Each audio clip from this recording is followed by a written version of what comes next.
Hello and welcome to another week's edition of the weekly Waller Review Show. We're here with a special guest, Twiggy.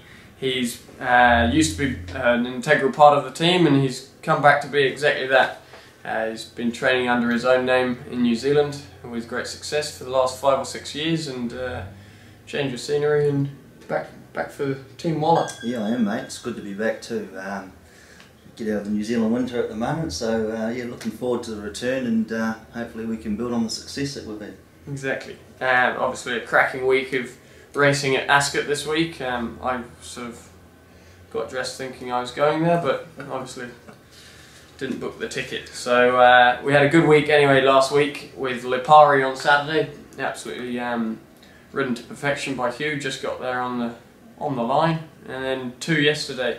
Noir also very narrow margin winner, dug deep and fought hard to win. She's obviously a progressive filly, and I'd say that will be her last attempt on a midweek. She's earned her place for Saturday class races by now, I would have thought. And Estacrage on the quick backup, won by 2.5 lengths going away, so that was great to see on a slightly drier track. Right, we've got a big weekend. Get straight into Doomben. Straight into Doomben, mate. We've got Religify in the open mile, drawing a wide gate. He's got the best in the business on board. Yeah, absolutely. Huey on board, he knows him well. He's rock hard fit. He's couldn't be going any better. Obviously the barrier's slightly awkward, but he's a roll forward type of horse, so it shouldn't make things too much harder for him. And like you said, the big weights are obviously there's only three horses who aren't carrying the minimum, so it does make it a lot harder, but couldn't have him in any better form. Good stuff. And in the same race and on the minimum is El Lou, and Kieran takes the reins. Yeah, El Lou, she goes great on these wetter tracks, and that's why we sent her up there. She looks to get in with a nice weight, and well, we were lucky to pick up. It was a last-minute decision to send her up there, and we were lucky to pick up Kieran McAvoy, who certainly is riding in top form. He is. Move to the Group 1, the Test Tiara, French Emotion. Hugh Bowman, thank God, because we've drawn the outside gate. Yes, luckily with those emergencies she will come into 16, but obviously it makes it a massive task. Trying to win a Group 1 is hard enough as it is without drawing the outside alley, but like you said, we've got Huey on board. He doesn't ever panic. He seems to just relax wherever he is in the field, and yeah, he half chased down the ride, so he obviously must think she's got a chance. Move to Randwick. Yep. Randwick race 2 in the 6 furlong race. We've got Rachel. She's drawn barrier 4, which is good because she's got a big weight to carry, 59.5 kg. Yeah, she does. Obviously this is only her first start. Paul or Twiggy would probably know more about her than we would, being a Kiwi mare, and this is her first Australian start, but she's seemed to acclimatise to our way of training and very well, and trialled really nicely for Ty, so Ty keeps the ride, and she's obviously got some black type to her name, so this should be well, she should be able to run a very nice race over this trip. In the same race, down on the weights, 54 kgs, we've got Aquatic, Jimmy Innes on board. Yeah, exactly. He claims another 2 kilos off. It's been a hard weekend for riders, for our usual sort of top flight riders, having the likes of Kieran and that lot riding up in Brisbane, and your Tim Clarks. But Jimmy Innes, we lose nothing there, and he takes 2 kilos off his back and can claim the full 2 kilos. So 52 kilos is absolutely nothing. I know there's a little bit of a concern with Aquatic and the wet track, but he seemed to get through it at Canterbury last start, and they were lucky to even race there. So barrier 3, you should get a lovely run with no weight and fly home. Same race, Peaceful Sea. Got the ace barrier with the missus on board, mate, so yeah, she can't make too many mistakes from there, and it was good fresh up with the 3rd. Yeah, very good fresh up. Seemed to switch off well, which we were slightly worried about, so she'll use no excess energy from barrier 1, and like you said, a lightweight and soft hands, and she should be able to run a nice race. Then we go to the 1400 metres, mate, and we've got Labdian, Brenton Abdallah from barrier 4. She'll get a good cosy run from that cave. Yeah, she should do. she just struggled a bit in the wet track last start, but hopefully it can be a little bit drier, as there is no rain forecast from the time of acceptances all the way through to Saturday. But she's running well, and she just needs to go through her gears late, and she can certainly run home nicely. We move to the 2400 metre race. We've got Richard of York, drawn 7, Brenton Abdallah. Yeah, he's dropping back from 2 miles to the 2400, but he lost nothing in defeat last start, and prior to that his 2400 metre form had been exceptional. He had a little 3/4 pace this morning and dragged his rider around the track, so he's certainly feeling well and feeling no ill effects or being flattened by the 2 mile run. Brenton knows him well, and he's due to run another good race. The same 2400 metre race, we've got Zircon with Glenn Schofield on, drawn barrier 1, 2 runs back have been good. Yeah, exactly. He comes up from Melbourne, but he should hold his form nicely, and obviously the 2400 metres is a step up, but we couldn't have him going any better, and the gun barrier is always a positive. In the mile we got Marinostro, Ty Anglin, drawn barrier 6. Yeah, Ty knows this horse really well. He loves the wet track, so I think we've got him cherry ripe, and his trials have been good. His most recent trial was good, and I think he should be hard to beat in what looks an open enough affair. Certainly, and Leopari in the same race, he's backing up after a well-deserved Saturday win last start with Andrew Atkins on board. Yeah, he's on the backup, but he's carrying no weight. There's no reason why he can't go in again, really. He's got a good barrier, and he's a very uncomplicated horse to ride, so I don't think it's certainly not a disadvantage to have an apprentice on board. Loophole in the same race, second start back from a spell, Blake Spriggs on with barrier 3. Yeah, barrier 3 helps, and as does the wet track. I think Blake Spriggs with 53, at least we know he's a senior who can ride that weight without without putting his body under too much stress, and therefore he'll come out mentally sharp and fit and ready for the ride, which I think is so important with these 53 kilo horses. You'd much rather a less popular jockey who can ride the weight rather than a more popular jockey who's not really thinking straight due to the amount he's had to sweat.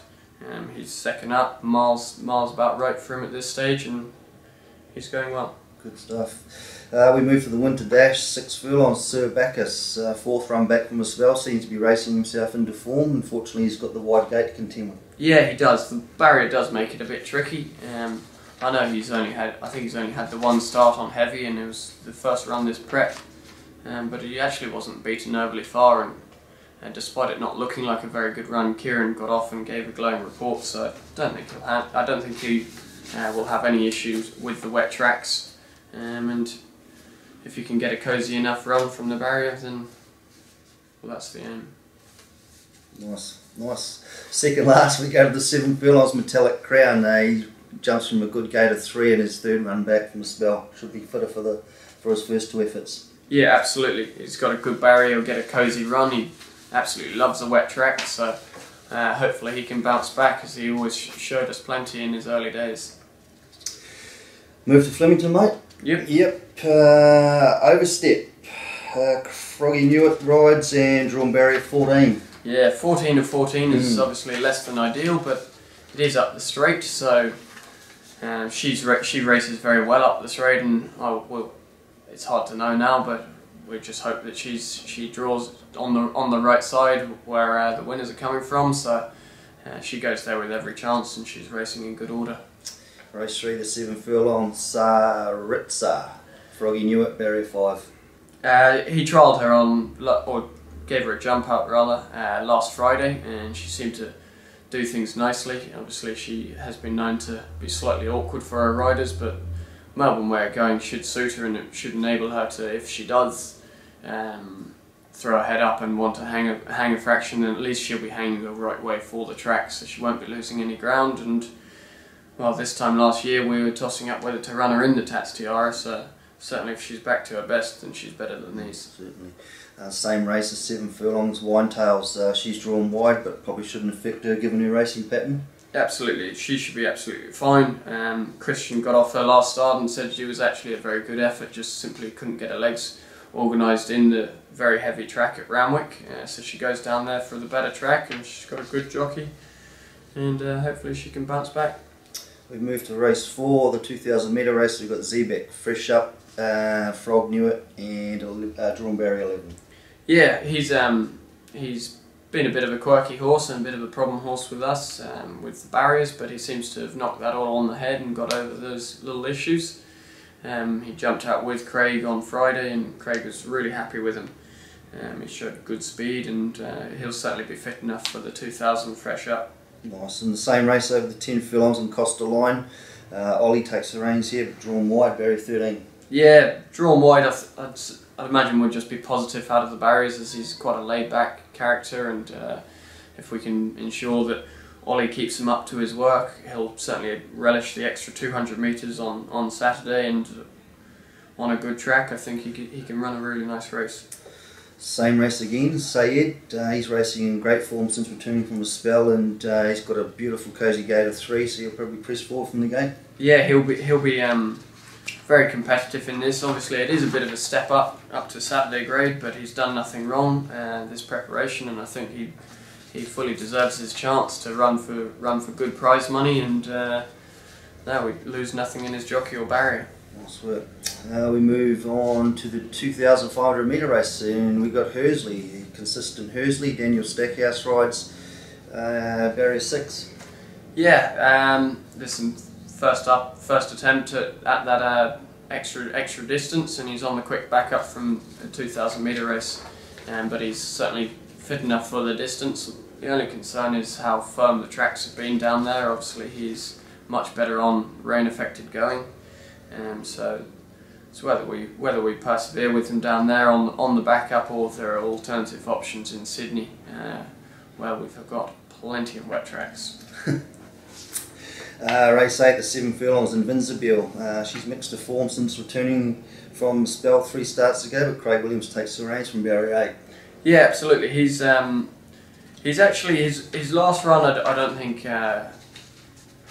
he wasn't given the greatest of opportunities to come out. He was just hemmed in, and certainly the wetter tracks he's not able to sprint just as well as he can. So that's why he's gone down to Melbourne for the drier tracks, and he's got a good jockey who obviously is, I think he's second in the Premiership at the moment, and we lose nothing in him. Providing he gets his fair run on Saturday, he'll be hard to beat. Good stuff. Race 9, the mile. We have Way Anchor. Craig Williams got a good gate, barrier 2. He should get a cosy run in transit. Yeah, absolutely. He's another one who's gone down to Melbourne for the drier tracks. He was very impressive in his first 2 wins back this preparation. And in the 2 subsequent runs, that's how you say it. Yeah, subsequent. There you go, mate. He's just floundered in the rain-affected conditions. He hasn't been able to really fly home because he has got a really good turn of foot. Dry track, good barrier, good jockey. What's not to like? Exactly. Also in the same race from a good gate also is Jaminza, and 2 runs back from a spell have been real good. Yeah, absolutely. His last start was really good effort from a wide barrier. This should be easier from barrier 4, but I think it is a slightly tougher race. But there's not a lot you can add to a horse who's won his last start. And that's about it. That's a wrap, mate. Have a good weekend, Twiggy. All the best, buddy.